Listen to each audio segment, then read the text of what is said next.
Welcome back, everybody. This is Eric and Matt, and this is Life, Liberty, and the Pursuit, your beacon of freedom and the American way of life. Tune in every Friday for a new episode as we dive into the world of liberty and what makes our country great.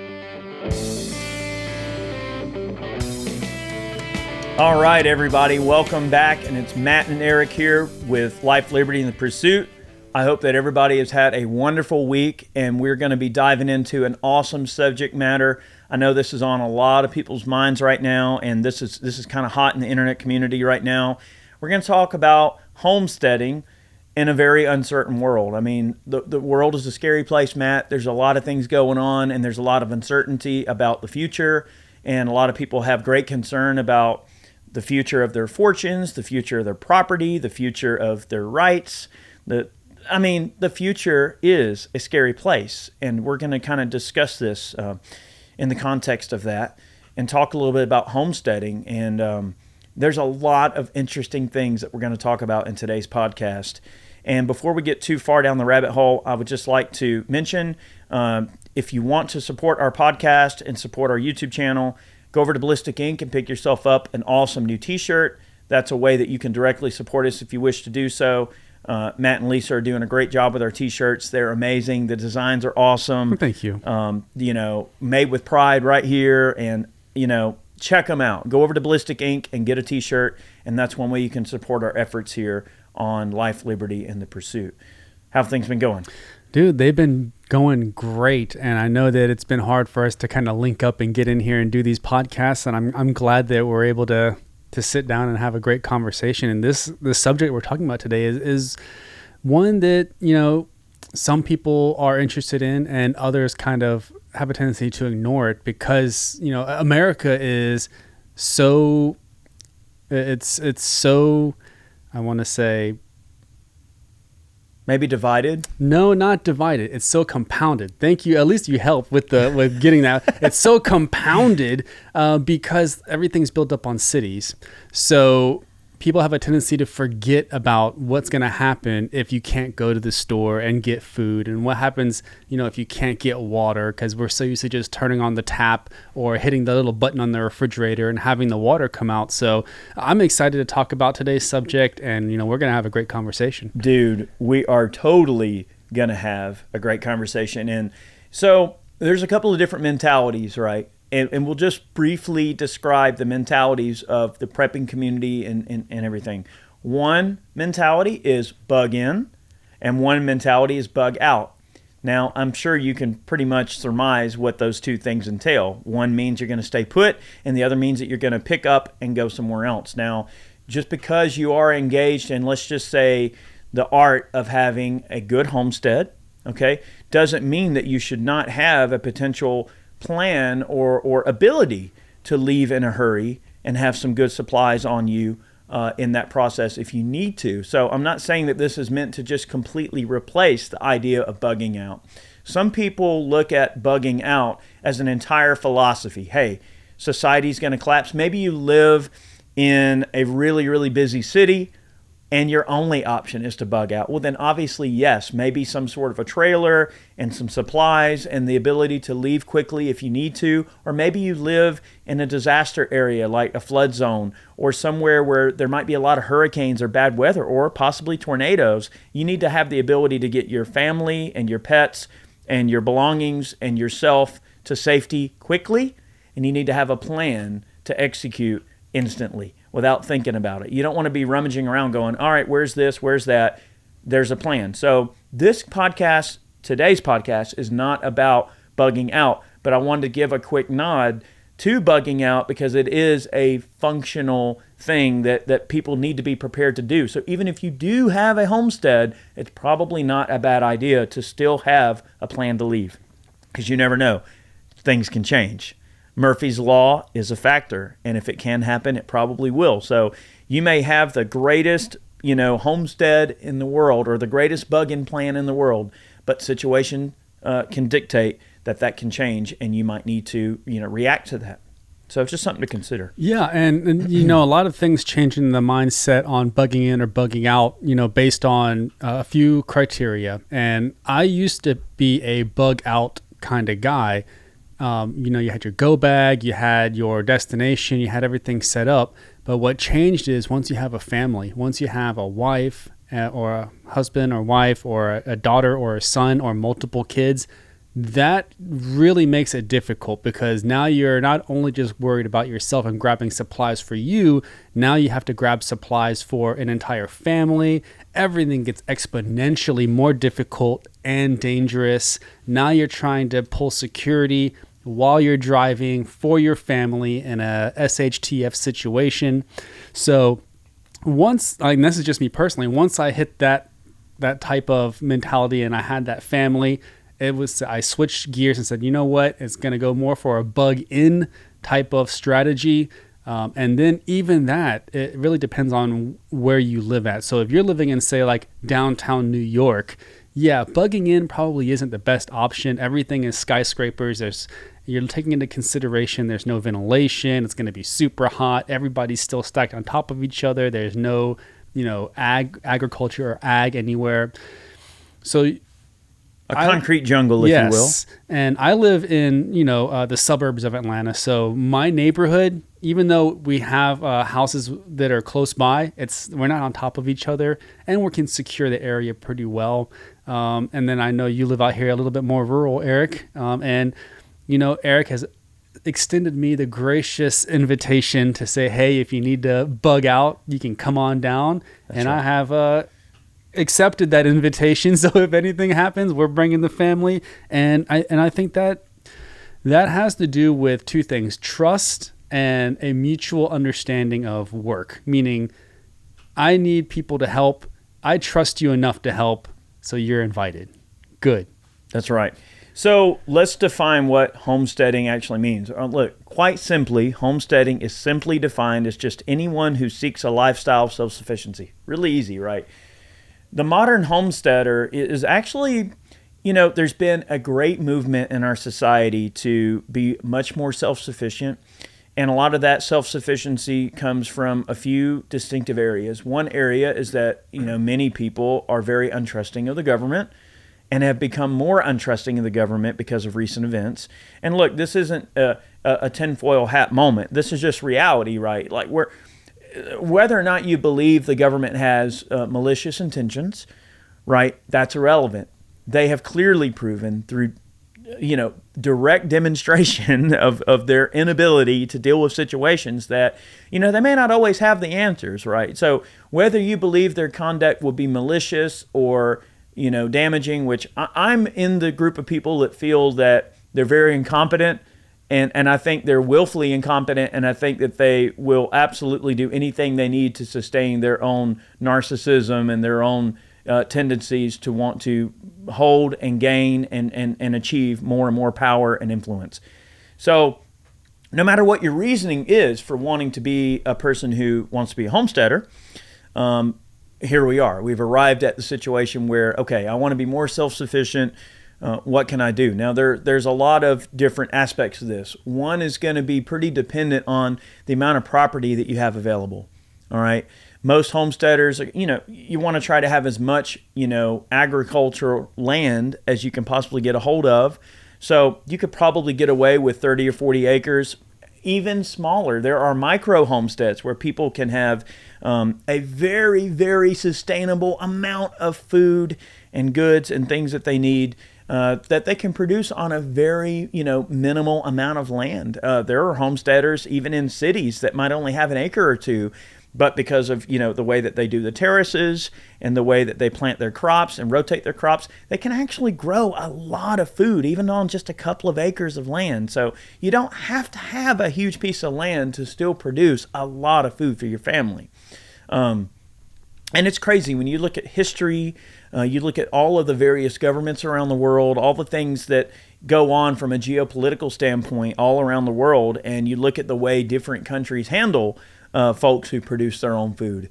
I mean, yeah, there are parts of the world where they're going to come and take all of your crops. You're producing food for the government, and, you've got this land, but you're going to farm it. You're basically just a modern day slave, a modern day sharecropper, if you will.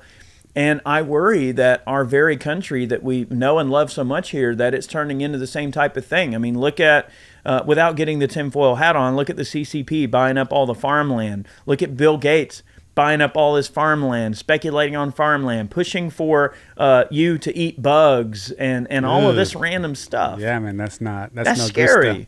right? So when you look at all of the consequences, the cause and effect of the things you see in your society, that's what leads people to think, okay, we're going to get into homesteading. So, there are so many things that you can do on your own property to sustain yourself. I mean, obviously growing crops, keeping chickens. We've got beehives that we're going to be getting in this next year. So we got nukes of bees.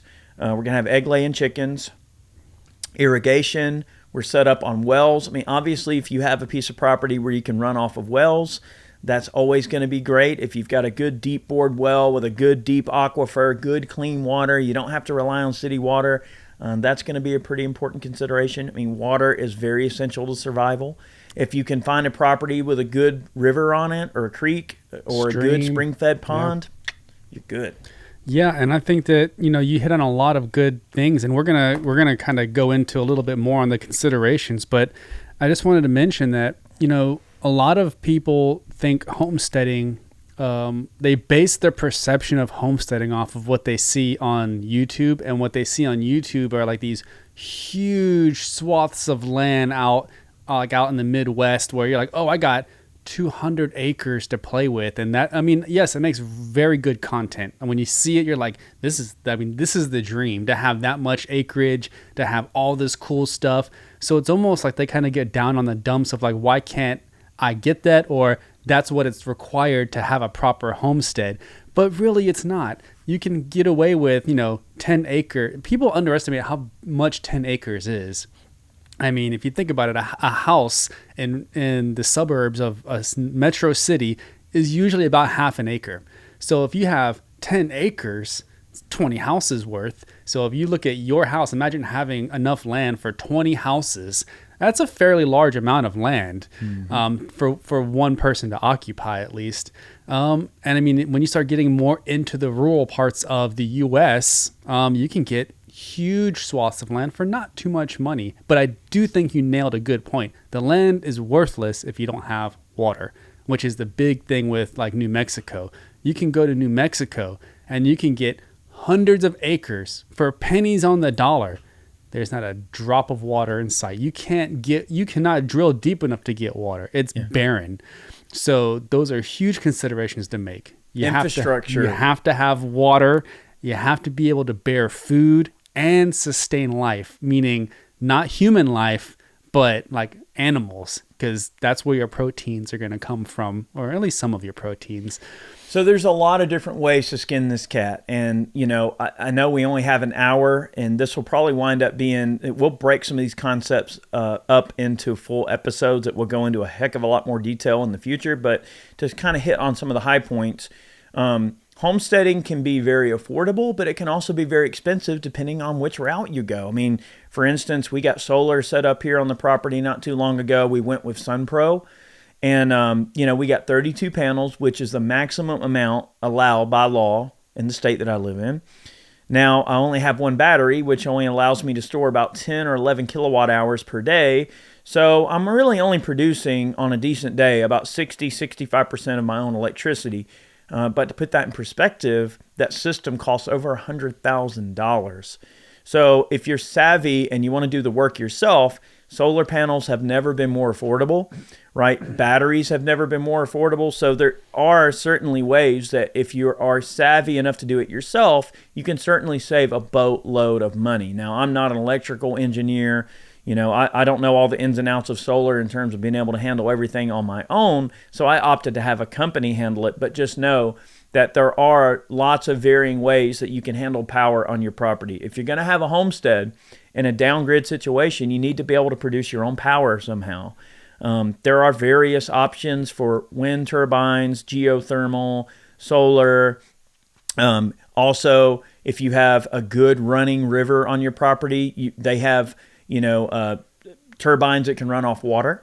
Okay. Some people will set up like a dam and have the water rush down a pipe into a water turbine. and actually generates a heck of a lot of power. So if you have running water on your property, that is probably something I would look at a little quicker than possibly solar. You'd be surprised what you could set up to have, those pumps. As that water is running those turbines, you're generating enough power probably to run pumps to pump the very water out of the creek to be able to have your water sufficiency there on your homestead. So a lot of people do what are called tiny houses. And if you go on YouTube and just look up the tiny house concept, that's how you can do it on a very limited budget. So you don't have to go all out like I did for my homestead. You can set up a tiny house, start out with a couple of panels, store all the batteries under the floor, maybe start out with a shipping container. There's so many cool variants of shipping container houses that people have done. And you can buy a used shipping container sometimes as cheap as like $3,000 or $4,000. And you can insulate it, put all the flooring in, and you'd be surprised how livable they can be with a very minimum amount of resources. Yeah, the shipping containers work well. You just have to be very careful if you can get like once used shipping containers, though. You can get those. I would probably stay away from the ones that have really beat up. And also you have to be very careful, because I was looking into this at one point. You don't know what those containers carried. So sometimes they might be carrying chemicals or pesticides or other stuff that's coming out of, other countries. You have to go through a really strict cleaning process, which kind of ups the cost of it. So you can look at the shipping container houses. You can also look, honestly, Home Depot and Lowe's sells like prefabbed, like they're not shed. They're marketed as sheds, but I mean, when you're looking at a 2-story shed with a loft and a front porch for $15,000, yeah, for $15,000. I mean, and I understand that $15,000 is no small amount of money, but if you're already having the idea to homestead, then you're going to have to make that investment. Yeah, you're going to have to plumb it. Yeah, you're going to have to insulate and drywall. When everything is said and done, you'll probably be into it for about $30,000 total. But you have $30,000 in a house, a cabin that you can put on your property, and you can be comfortable in it. So one option, Matt, would be that, say that you do live in a very busy place like a city or a very busy suburb, and you want to have the ability to have somewhere safe to go, almost like a safe house, or maybe a property. Or, some people will buy, 3 or 4 acres of land outside of the city. And then, sure, you could put in some basic infrastructure. Maybe, you don't want to go far down the rabbit hole of maybe you don't want to collect rainwater. You don't want to do solar. You maybe just want to have an on-the-grid setup. You could totally have your utilities ran, have your septic tank ran, put you a tiny house on it, maybe run a few solar panels, and then sort of build your homestead arrangement off of that tiny house concept and let it grow from there. Maybe purchase some extra land from a neighbor, or go in with a family, perhaps. Maybe you've got a few of your friends, 2 or 3 of you could get together, pool your money, put together a trust, and maybe buy 10 or 15 acres of land or 20 acres of land together with multiple families. And then everyone can have a tiny house. You got a little safe place to go if you need to, and you have added benefit over time. Let's just say, all right, things are normal, society springs right back to normal, and things are just peachy and everything's good to go. Well, guess what? You've still got a beautiful place you can visit, ride 4-wheelers, hang out, camp out, play with the dogs. Everyone can have a great time, and it's still a property that y'all can use for recreation, but that also doubles as a potential homestead in a disaster situation, a safe place that you can all go to together. So that's the way I like to approach homesteading. Now, I've built my homestead as a self-sustaining type of setup, but I am nowhere near anywhere close to being done with it. I have so much more work to do and so much more money to spend, but I'm so excited to get all of this set up and to have everything, at my disposal, and to be able to be self-sustaining on my property, which will end up being, by the time it's all said and done, I'll have about 30 acres here. And I just wanted to mention that when you said that, you only have enough for about 60% of your power here at the house, you are not the average consumer. All right. What powers 60% of your home is probably like 100% of a normal person's home. Because we do a lot of stuff here. I mean, you have the studios, you have everything. So guys, there's no slouch on the solar. That's a very, very good solar system. Well, I still need to buy some more batteries and everything, but So getting back to just the concept of holistic homesteading. So we talked a little bit about tiny houses briefly. And look, there are the cool thing about YouTube and about the internet and about social media. There are so many awesome channels out there that do nothing but homesteading videos. There is so much awesome information that you can learn just by searching for tiny houses, searching for homesteading. If you want to learn about beekeeping, you can search for beekeeping. If you want to learn about keeping chickens, there's chicken videos. There is so much information here on YouTube. And what I have been so fascinated about in these recent years, it's like YouTube has almost become like the university of a certain culture of people that have like rejected the norms of higher learning, and they learn from their peers. I mean, I'm not suggesting that you should just, take that as the only option, but it is an option that, look, YouTube University is a thing. You can learn so many cool things on YouTube, right? So one thing that I want to be able to accomplish here, just a very short list of goals, and this is something you can keep in the back of your mind for your homestead as well. I've already got the solar taken care of, because without power, you got to have power. And that also takes care of my water situation, because now I can run my wells off solar. I've got wells, so now I've got power and water handled. All right, now it gets a little trickier. I've got to be able to irrigate crops. I've got to be able to grow food. I do have a half-acre pond on my property. We're going to use that pond for irrigation. I'm going to have a series of pumps. So we're not anywhere near being at the level that we need to be at to take care of crops on the property directly. But my long-term goal is also to have multiple beehives. We're going with the flow hives. Nice. Out of Australia, which they are a very expensive option, but they are so nice. And the kits are amazing. They're super easy to assemble, and you can get your honey out of the hive without disturbing the bees. Yeah, that's the big thing. Which is pretty cool. Yeah. I think honey is one of the best things you can put on your homestead, because one, it never goes bad. It's renewable because they're always producing it as long as the bees have pollen to collect and produce that honey. Two, in a really bad situation, it makes a great bartering tool, because it's something that never goes bad. It's a great commodity if the time calls for it. It's something that's sweet. People love it. It can be used to make alcohol if you're going to go the route with like mead. So it does have a lot of uses, and I'm a big proponent of honey because it has so many uses. It is so healthy for you, and it's healthy. I mean, don't give it to infants. If you have kids. But other than that, I mean, antiseptic, like you can do so much stuff with honey. So that's a great choice. I mean, if I was going to do a homestead, I would definitely do honey. But the golden rule of having a homestead is it's like the same rule as buying a boat. You don't have to buy the boat. You just have to know the guy that owns the boat. So I don't have to buy the homestead. I just have to know the guy that has the homestead. So that's the golden rule. And you can also pool your resources. So if you know that in a bad situation, you and 2 or 3 families are going to pool the resources and maybe share a piece of property to, self-sustain, well, then everybody can kind of contribute a bit here and there, right? And there's nothing wrong with that. So like I want to do the flow hives and have honey on the property. Obviously, we're going to keep chickens. And the cool thing about chickens is they're super easy to take care of. You don't really have to do a lot. They don't require a lot of care. As long as they have, decent water source and you keep predators from getting them, generally they're going to be okay. And you can feed them all kind of table scraps. They'll eat all sorts of random things. So you're never going to run out of ways to feed your chickens. Including each other. Yeah. And the same thing with hogs. If you were to keep some hogs on your property, you can totally feed hogs a myriad of random things, and they will totally eat whatever the heck you want to give them. So, including people. Well, that's true. Now, a thing is to consider, right, with hogs, chickens, any type of livestock you're going to be feeding your food to. A lot of people will ask, well, on a homestead, how do you deal with trash? Okay. You end up with, Americans produce a crap ton of trash. Think about all the stuff you throw away. Next time you take a trash bag out of the trash bin, think about what you're actually throwing away. Just take a moment to sort of visualize, all right, what did I throw in this bag?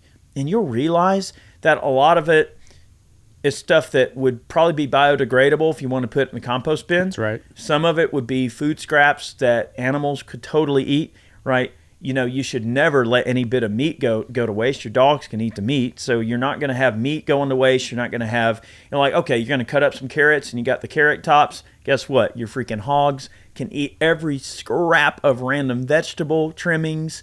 Even if you peel an onion and it's onion peels, anything, even the stems. I mean, all sorts of things. They will literally eat whatever the heck you put in their bin, and they're totally happy to have it.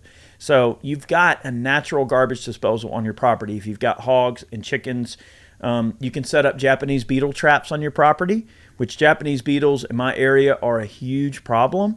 There's actually Japanese beetle traps that will catch the Japanese beetles alive. You can take the Japanese beetles and pour them out, and the chickens will eat them.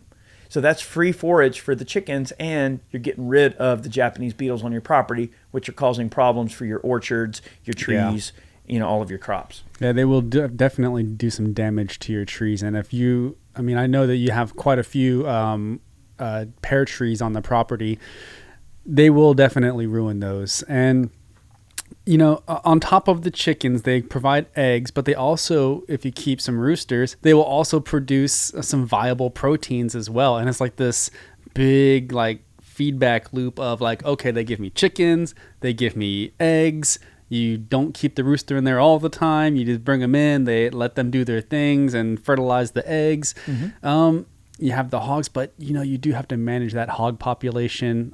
If you have, especially if you got a large area. Yeah, and because then things get out of hand. They start eating all your veg and all your agriculture and everything. But don't put hogs on your property if you don't intend to actually eat them or manage that, because they will definitely ruin your entire property if they get out of hand. Hogs do not have sweat glands, so they actually have to regulate their body heat literally by rolling around in the mud. I'm sure you know how much pigs love mud and everything like that. So if you are going to have, let's just say, a fenced-in area on a piece of property, you got to make sure they have access to a creek basin. And look, it's going to get nasty. Oh, yeah. All right, they're going to rub that mud all over the trees. So anytime you see a fenced-in area with hogs in it, especially if there's trees and things, you'll notice just caked mud on all the trees, where they'll get that mud on them and then they'll scratch themselves on all of the trees. So in a wild environment, if you're looking for hogs, that's how you find them in the wild too. You can see where they're rubbing on trees. You can see where they're rooting in the ground.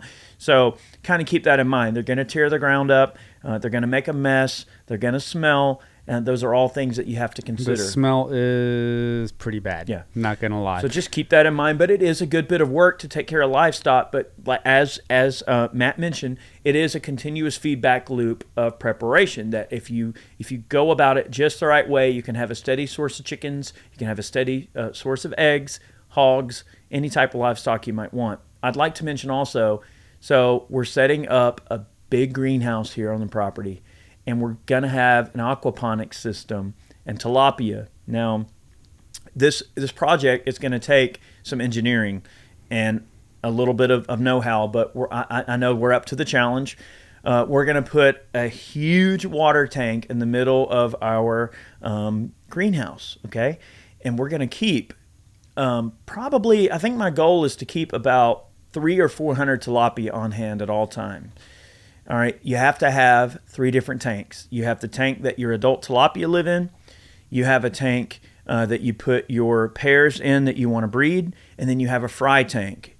All right, so once they have the babies, you put the fries in there and you nurse them to where they get big enough, and then you include them in. You cycle the adults out, you eat some of the other tilapia.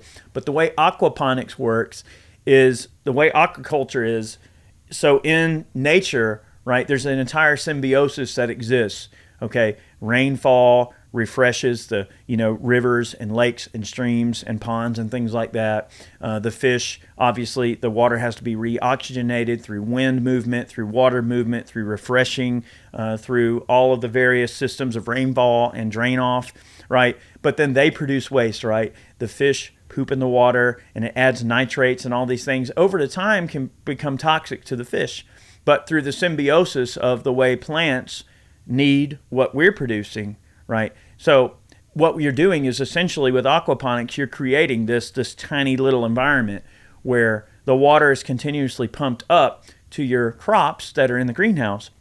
And of course, those crops love all those I guess it'd be the nitrates that are in the water that the fish in their excrement put in the water. But then they clean the water, and that water gets pumped back in for the fish. So it's a symbiotic relationship between the fish and the plants. It's called aquaponics. And so there's tons of things you can do with that technology. And if you do it correctly, you can have an endless supply. Listen to me, an endless supply of tilapia if you play your cards right. And in a greenhouse, you can keep them year round. They have to have water temperatures pretty warm, or they'll get real lethargic and oftentimes die. So tilapia may not be the fish of choice depending on your location, but where I am in the southeast, generally we have pretty temperate winters, and of course the greenhouse can be kept the proper temperature pretty much year round, no problem. So that's pretty exciting to think that you could have a property with all the honey that you could eat, all the eggs, chicken, hogs, tilapia, all without having to even leave your property. And that, boys and girls, is the concept of homesteading in a nutshell in terms of your food, your sustainability. And that's in addition to all your crops you're growing, orchards, fruit trees, blueberries, all these things. And of course, all of your heartland crops, your corn, potatoes, the real important vegetables, tomatoes, corn, potatoes, whatever you want to grow there. Yeah, I mean, it sounds like, you're creating your own little ecosystem. So it's like you have an ecosystem within the ecosystem. We're lucky here in Georgia that we do have pretty mild winters. I think we're in zone 7. So if you look at, you can look this up, but every state is in a specific zone, and that zone will determine what will grow and what will not grow. Georgia is zone 7. Excuse me. And pretty temperate. We have very mild temperatures here. The majority of plants and agriculture and stuff, vegetables and trees will grow in zone 7 year round. Very few won't. And that usually are things that require sun, 24/7 sun. You touched on food and vegetables and crops and, all this, the things that, everybody likes to think about. We need to talk about the things that nobody considers, which is, security, help, medical stuff, like the things that kind of get put by the wayside because there's this, when people think homesteading, they think, oh, everything is good and the times are good and I'm just growing I have a farm and I'm growing my own stuff. Versus like, oh, we need to lock it up and we need to keep people out. People are trying to get in and we need to keep them out. That's a very good point, Matt. You're right. I mean, as times get more desperate and people get a lot more hard up for resources, they're going to view your homestead as a potential target. If the world got bad enough, I mean, things would have to get pretty bad for people to go, all right, we're going to go rob the farm. But you have to consider, I mean, if you have resources and you've prepared and someone else hasn't, the mentality of someone who isn't willing to prepare also gives them a predisposition to kind of think, all right, well, I'm just going to take advantage of someone that I feel might be weaker than me. Because as much as we hate to admit this, like humans are very fallible and and intrinsically, I think most people want to do the right thing and want to be good people. However, there's always going to be the bad apples of society that make us regret that we know humanity exists other than ourselves. And unfortunately, you're going to have to deal with some bad apples. And of course, you may have to vibe check some people if they try to hurt you. So obviously, having a good supply of firearms, ammunition, and good training and knowing how to handle weapons properly is super important to protect what's yours. And that's intrinsically something that's probably just important anyway. Even if you're not a homesteader, even if you're not somebody who's going to bug out, or even maybe you don't even think like a survivalist and you're just a person going to the movies with your girlfriend, minding your own business, you still need to have the ability to protect yourself at all times, no matter where you might be. And no matter what position you might be in society, and no matter what your view of prepping might be. You might think that all these survivalist people are weirdos and crazy, but that still doesn't mean you shouldn't be armed and have the ability to protect yourself when you're out and about in your daily life. Yes. So we're talking security. We can start with like fences. Obviously, you want to have some fences around your property. But I really think that, you mentioned it earlier, is having other families that you can count on. So like there's never been a situation that I thought that, I would need to bug out with my family and not take, other friends or other family. Like having other people that you can trust, that you're on the same page. Because I tell you what, when the situation comes, or if the situation comes and someone's knocking at the front gate of your property and they're saying, hey, can I come in? You can trust me, I can help you, but can you really? I tell you what, if I don't know you, I would never feel comfortable with my back to you. I would never feel comfortable being under a piece of equipment, working on that piece of equipment with you holding the flashlight, because I don't know you, and I don't know what your intentions are.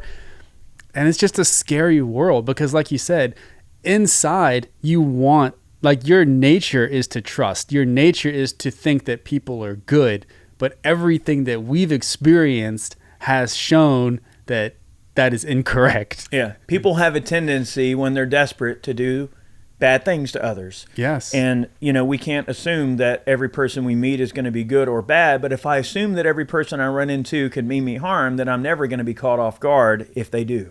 Mm-hmm. So security is important. I mean, obviously gates and fences are great, but those measures can be, gotten past pretty simple. There are a lot of early warning devices. There's these like little shotgun rounds that shoot a blank that you can, stick on a tripwire for like early warning. I personally am more of a technological kind of person. I enjoy like security cameras, and that's something that I'm looking to do on my homestead, is have a series of CT, closed caption, the CCTV cameras, or whatever. And everything like that. Now those have the video signal and the power and everything all enclosed in like a coax wire. Okay, so that's the way that typically will work. So having like security systems, having cameras is always great, especially if you can send that TV feed to like an iPad, and wherever you're at on the property, or maybe if you're in your home, you're walking around and you can access that feed and kind of get an idea, have your eye in the sky and see what's going on. That can be a force multiplier if you have a small group, but you've got a lot of area to cover. Having some cameras is probably not a bad idea. And I know that there's people out there that would probably think, well, man, that sure is a paranoid way to look at the world. Like, how can you live with yourself thinking, that people are out to get you? But here's the thing. Think about it like this. Go to any government building. What are you going to see? Cameras, security systems, metal detectors, armed guards, controlled access into parking lots, oftentimes with, an electronic gate that you got to have a special code to get in. I mean, they do it. And no one bats an eye and thinks that the government's crazy for wanting to protect their installations, to have armed guards at the gate of a military installation, or to have camera feeds and security guards and all of this sort of stuff. No one bats an eye at that. So why should it be odd that the world I live in, that I want to secure, I want my family to be safe. I want my friends to be safe. I want whoever's going to be in that homestead with me to feel that they're secure, that they want to be there. It's okay for the government to do that. Why is it weird that I want to do that? I mean, ask yourself that question. If you think that people that do homesteading and prepping are weird or off, or, oh, well, why would you need to do that? Don't you trust the government? Well, no. The government doesn't trust you, because they obviously have cameras everywhere and security guards and all of this random stuff. And look, to be fair, I don't think they're weird for doing that. I mean, I would do that. If I had a blank check with billions of dollars in tax revenue and I could just do whatever the heck I wanted, I'd probably want to have all the bells and whistles too. That's right. So here's the question. Here's the question I pose to people that have that mentality, Eric, that said, what makes you think people aren't good, or you don't trust people? My question is, do you lock your doors every night when you go to sleep? And if you do, why? So it's like, and that's a question that if you ask during a normal time when nobody actually wants what's in your house and you lock your doors, imagine that when it's a bad situation and you have this harmonious ecosystem of fruit and vegetables and animals and eggs and protein and fish and power. And the grocery stores have nothing. Yeah. And the gas stations have nothing. And you want to ask me why I lock my doors now? Okay. So right. it's just people for some reason, well, like I said, they have the innate, thought to trust people, and they the common sense aspect goes out the window. It's like, no, you shouldn't. Totally. So now, I think we cover security pretty well. Yes. So now we're talking like, about, obviously, perimeter security, your physical security, having firearms, that is something that as a channel, like on my main channel and us as a podcast, I'm sure I can speak for you when I say that we are super, super in tune with the Second Amendment. And to me, firearms are one of the most intrinsically important things that you could possibly ever add to your arsenal of tools to protect your family. So you're never going to hear any regrets from us about having a well-stocked arsenal of firearms, ammunition, gear. You got to have support gear. You got to have a way to carry your mags. And I guess, what do you want to segue? Medical? Yes. I was going to say, things that you should have, just, as normal items, like normal things, nothing crazy. And, what I will remember is when I was growing up, and I don't know if it was like a Korean thing or what, but my mom would always have a container of penicillin, like just literally like penicillin and a spoon. So it's like whenever you get sick, you're taking this penicillin. Now, I understand now as an adult and 30 years later why that's not a good thing to do. And it's the exact same mentality of why you don't want to keep taking antibiotics all the time when you don't need to. It's because these bugs become resistant to it. However, in those days, that was normal in the Korean culture. It was like, oh, you're getting sick, you take some penicillin, boom, you're back to normal, you're good, and you take the penicillin until you get better. And eat some fermented foods. Yes. Drink some reishi tea and go on with life. And that was the thing. So I'm not ruling out that you shouldn't keep penicillin on hand, but it does work. I mean, that's a great segue because the thing is, in a homestead environment, and let's just say we've reached the point of the crap hits the rapidly spinning oscillator, okay, if you will. And you're not going to have access to medical. You're not going to have the ability to just go to the hospital. I mean, everyone's going to be in a terrible situation, and the hospitals are going to be full of random people, and no telling what type of dangers might lie in that as well. So if you do want to be self-sufficient on medical, now that's a huge rabbit hole to go down that we cannot possibly cover in the context of one podcast, especially with the remaining time we have. But it's just worth mentioning. I mean, if there are, let's just say, prescription medicines that you need, you probably want to work on trying to, get a decent supply of that if you can. I know Skinny Medic really pushes for the fish mox to have on hand. That's antibiotics you can get. That's the fish mox, amoxicillin, all right, which is good. Also, get some good books on ditch medicine. I know Brandy has a volume upstairs, and what ditch medicine deals with is how to deal with severe trauma in a very limited medical environment. Like you're literally on the side of the road in the ditch. That's the concept there. So look into some ditch medicine books. Also, books that help identify plants in your local area as well as mushrooms in your local area. That's super important as well. All right, you want to make sure that you might want to get a good hard volume of like the pill books. I know you've seen the big pill books. They're like this thick, and it lists all the prescription pills. So if you ever find yourself, you find some random medicine, you need to be able to identify that medicine. That's important. You may not have access to Google. You might not have access to be able to just pull up and have the luxury of a quick internet search. So having hard volumes of treasured and important information is very hard. Get you a beekeeping book. Get you a chicken keeping book. Any type of volume of information that you might need to have on hand is a very important thing, right? And with medical, all the medical volumes you can have is important, all right? But that knowledge means nothing if you don't spend the time to train. Put yourself together a good blowout kit. Put together a far-reaching and far-encompassing medical program that factors in everyone's needs. Maybe you got elderly people with special needs. Make sure their needs are met. Maybe children have certain allergies or special needs. Make sure their needs are met. All of these things. Hygiene, right? Maybe buy in bulk some soaps, hand sanitizers, those bulk comfort items that, can you live without shampoo? You probably can. Mm-hmm. But you know what? Sometimes it's nice to just feel clean. After a hard day out in the sun for 14 hours, you might just want to take a dang bath. Sometimes that does a lot to your morale. That reminds me of like when I grew up in like super rural South Carolina. I'm talking about dirt road South Carolina. Our mailbox was like, it started with Route 99, like box 3. All right. Like this is like it was really, really rural. And my grandmother's Korean, she used to make soap at home. Like she would literally like out of like lye or like whatever, like we would have these like jugs of soap and then they would like get hard and like we would use that.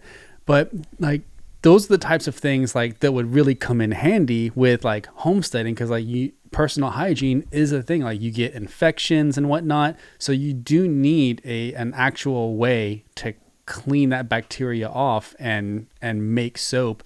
So that's what that reminded me of, is like, we didn't just go to the store to make soap. Like we just made it. People take for granted the little cuts and scrapes of life. Mm-hmm. And they think, no big deal. I'll shrug it off. Yeah. I mean, if you get an infection, a staph infection, for instance, it happened to my mother. She was mowing the grass and cut her leg while she was mowing grass on her riding lawnmower, and wound up with a staph infection. Ooh, yeah. Just from simply sitting on a lawnmower and just scratching her leg on something. I think it was like one of the stitches that came loose, and it was like a piece of a staple sticking out, and it scratched her leg. An innocent little scratch you would think nothing of, and it became a staph infection. So the little cuts and scrapes of life can be deadly if not properly treated. So don't take that for granted. Make sure you're getting lots of wound wash and having, lots of ability to sterilize. Even the tiniest cuts and scrapes can become bad if you don't have access to modern medical. What really scares me? I don't have this issue personally, but my mom is insulin dependent. So in these types of situations, like those are the types of things that kind of scare me, because insulin has to be like kept at a certain temperature if you're shelf life if you're going to store it. So like in these types of situations, when you have a lot of people that are insulin dependent or on like they need specific medications, or how do you, and this might be something that I need to ask a medical professional on that's into the homesteading aspect of it. Like, how would you do that? And maybe put it in the comment section. Maybe you are a medical professional and you have some insight on that, or you do it yourself. Like, how would you do that? Because that would be a great question for me to get the answer to. I'm not a medical professional, all right, but I'll mention that there are a lot of really cool things you can do with reishi mushrooms, right? So like in Eastern medicine, the Chinese have been using them for forever to treat like hypertension and even in some cases cancer and even diabetes in some situations. So, there's a lot of things like the tinctures that you can make or teas that you can make with reishi mushrooms that grow right there on your property. So get in tune with more of the natural remedies. That would be another good book to get. There are books that you can get that show more of the traditional, natural remedies that grow right out of the earth and how to prepare them, how to use them, what they're used for. I'm not saying that that's a end-all, do-all. It certainly isn't. But there are situations where, you can use what nature provides.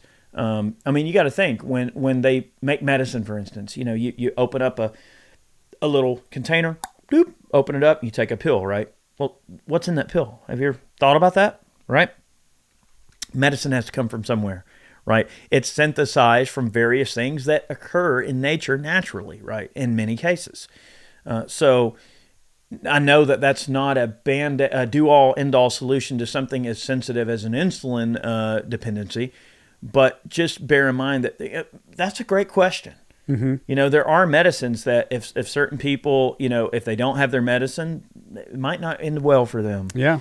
And those are the things I'm like, difficult. Wow, man, that's scary. It's difficult. So I just thought about something. Would it be feasible to grow wheat, and so that way you can like mill like flour out of it to bake like bread and stuff like that on like a homestead property? Because I've never actually grown wheat, and I don't usually see it here in Georgia. Yeah. So I'm just trying to figure out like if that is that a thing? Because I normally only see cotton, corn, like a few other ag, but not wheat. I keep about 10 pounds of wheat seed on hand, and I'll be honest, I really am not as knowledgeable about that type of stuff as I need to be. I'm trying to expand my knowledge, and I guess that's a great segue. Let's try that. We should always try to expand your knowledge base to include as many things as you possibly can. I mean, when it comes to, obviously, like when you go to the grocery store and you buy tortilla chips and you think, oh, wow, tortilla chips. They're made from corn.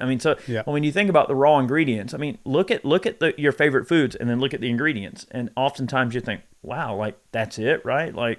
So it's important to kind of understand some of the older ways that things are made, like to understand those processes, like how bread is made.